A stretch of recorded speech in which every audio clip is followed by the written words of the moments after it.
Hi everyone, right now আমি এখন 6 mile আর এখন চৌমাথা। এক্স্যাক্টলি চৌমাথা বললে ভুল হবে, চৌমাথা এবং সিএনবি পোলের মাঝামাঝি। দুইটা ডিফারেন্ট জায়গা কিন্তু ফুড আইটেম একটাই। বেসিক্যালি আমরা দুইটা জায়গার পপুলার চায়ের কথা বলছিলাম। অলরাইট, আজকে আমরা মন্টু মামা এবং দুলাল মামার ম্যাজিক চা টেস্ট করব। But the question is, who makes the best tea, Montu মামা নাকি দুলাল মামা? সেইটারই রিভিউ দেবো আমরা এই ভিডিওতে। ফার্স্ট অফ অল আমরা ম্যাজিক চাই। বাই দ্য ওয়ে, এখানে যে শুধু চা পাওয়া যায় এমনটা না, এখানে নাড়ু, তালভাজা আর বাদামের একটা মিক্স কম্বো পাওয়া যায়, যেটা আপনাকে আলাদাভাবে নিয়ে নিতে হবে।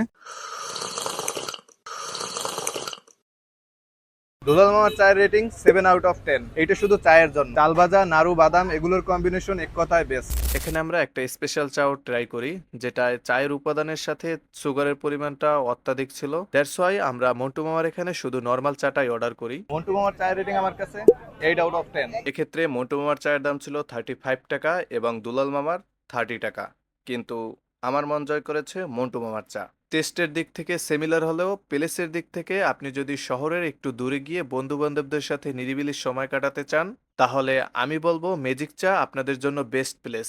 অন্যদিকে মন্টু মামার টি স্টল শহরের একেবারে ডাউনটাউনে, যেখানে স্পেস তুলনামূলকভাবে অনেকটাই কম। ওভারঅল তাদের মাঝে ডিফারেন্ট কিছু খুঁজতে গিয়ে আমি একটা মিলও খুঁজে পেয়েছি।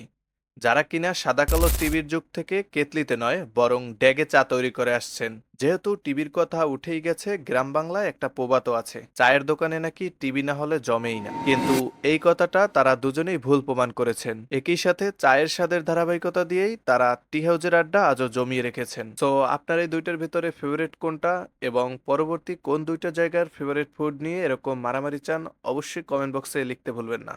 বাই দ্য ওয়ে, আমার পরিধান করা শার্টটি আপনারা চাইলে শোয়ান পেজ থেকে নিয়ে নিতে পারেন, যেটার লিংক আমি ক্যাপশনে অথবা ডিসক্রিপশন বক্সে দিয়ে দেবো।